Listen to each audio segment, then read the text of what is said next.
Namaste, I'm Shiva Swati and I am a past life therapist, which means that I help people find answers to their present life problems by seeing their past lives. Most people, 98% people, can see their past lives. It's only when you take a samadhi in a past life that you cannot see it in the present life and you see only blue color.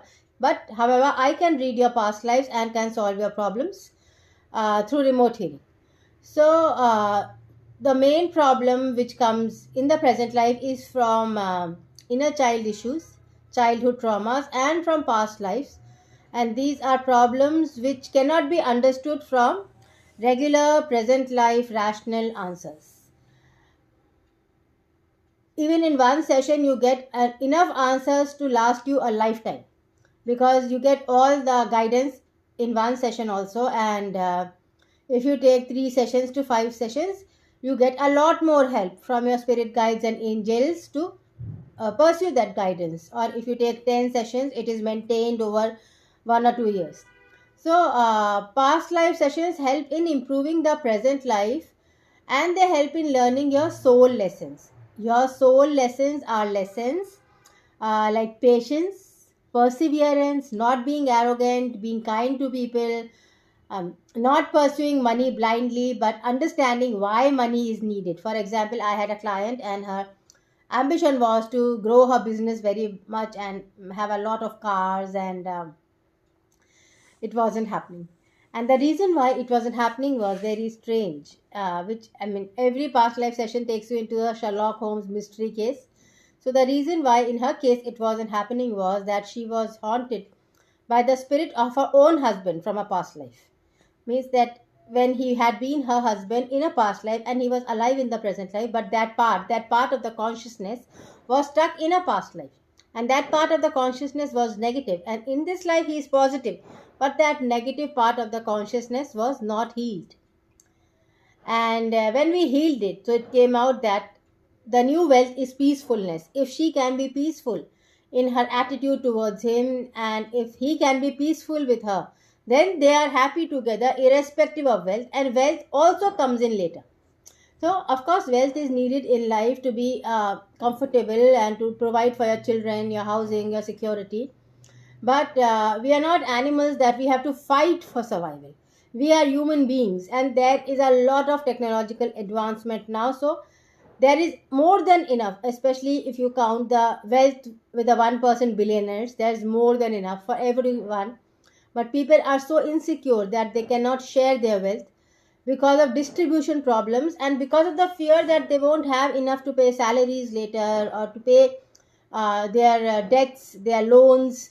So they take so much loans to create so much wealth that all the money, most of the money goes in paying loans. And the more wealth they create and they show off the wealth, but a lot of it is from loans. So paying debts becomes so high that they lose all their peacefulness while pursuing wealth. And you don't get so much wealth unless you take loans. I mean, if you think that you will simply earn that much money, that never happens. If you talk to a billionaire in the current times, you will realize that people are not earning from feudal incomes anymore or from taxes from poor people, but they are basically earning because they are investing. And they are investing because they want to contribute to humanity in this some way or the other. That is their sole purpose. And usually people who are dacoits or saints in past lives have such sole purpose. And you will see that most of the billionaires today have lifetimes where they have been saints and they have been criminals. So and they might have been indigos or crystal souls or gods at some point, because of which they have to contribute to humanity. So they invest and they make big business to help others. So the first motive to have a big business or a lot of cars is to help others. It is not to be a king in a monkey world. It is not to be a king simply to say that you are a king and you have a car or 10 cars or 50 cars. The king means that you are taking responsibility of people and you are actually helping them be better human beings. That is the duty of a king or a queen. And you would be doing this if you were a king or a queen earlier, irrespective of whether you have money or not. So, wealth is a denotation, it's a symbol of peacefulness, of luxury, of security in life. Now, if you have wealth but you don't have security, you don't have peacefulness, you don't have calmness or relaxation in your life, then that wealth only increases your stress and depression. You feel more helpless the more successful you get. This happens with a lot of people, that they have a lot of dreams and they become very successful, uh, but then when they actually join the job of a top position and they become powerful officers or wealthy people, they realize that they are losing their peace of mind. They are feeling more and more helpless. They are more short of money than they were when they had absolutely no money. So when people have little money, they have little desires, but when they have a lot of money, they have more desires. When you come to a stage when you are very, very rich and you can satisfy all your desires, then you have a lot of depression, because you cannot help other people. You have body aches, you are attracting energies all the time that you are breathing. And when you have no focused thought yourself while you are breathing, you are attracting thoughts of other people from mass consciousness. And most of the breathing of people who are poor or people who are struggling for money is low frequency. So you are attracting negative consciousness. So you need to do work, so that if you have a lot of money, so that people become richer as a whole, so that their breath becomes high frequency, and then you attract positive energies in your life. So money can be a big reason for depression, stressfulness, helplessness, feelings of being unworthy, because if you're only earning money and you are not contributing as you would like, then that means you feel unworthy in life also. So earning money is not the only reason why you should work in life. You have to work in life because you like doing something, and you have to acknowledge your success irrespective of whether that work is paying money or not. And when people rise above the need to show money as a criteria of success, like marks as a criteria of learning, then you will realize that there is a lot of learning even if you're not giving exams, and there is a lot of success even if you're not earning money for it.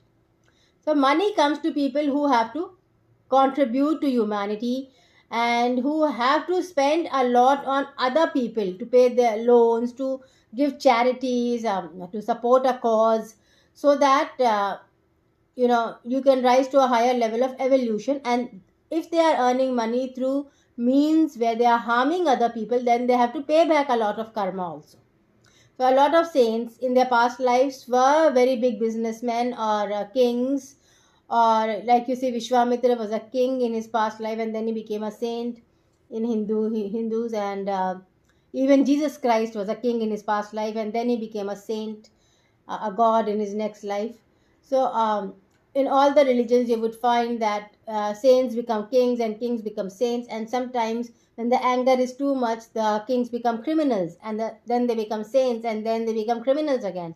That is also happening because the anger which you suppress has to be released for you to feel at peace in a later life. So I have a lot of clients who feel extremely restless in present lifetimes because they are haunted by spirits from past lifetimes, and they have lifetimes where they have been very rich, and there have been people who have had grudges against them.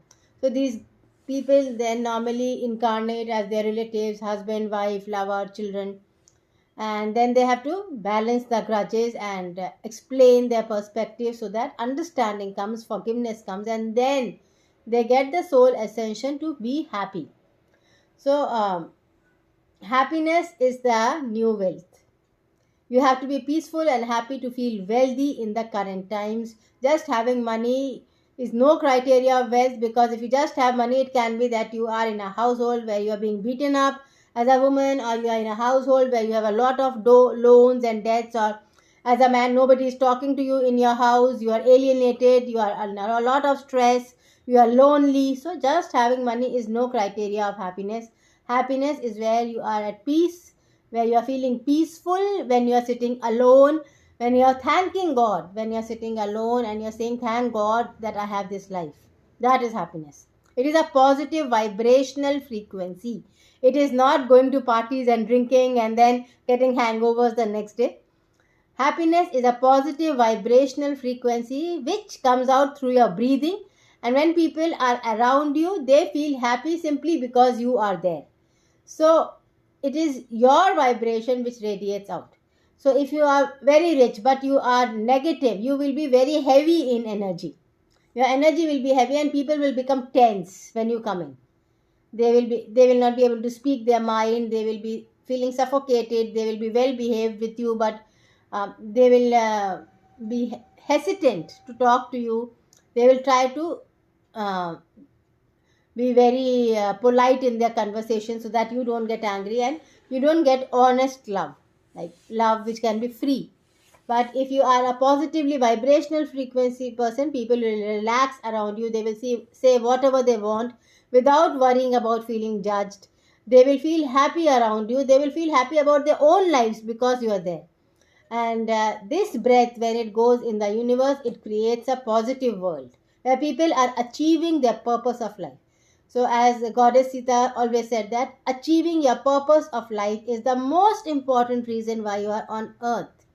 So, you have to achieve your purpose of life, or you will keep living the same problems again and again, life after life.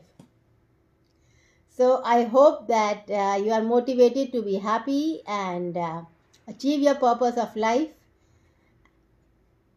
Thank you.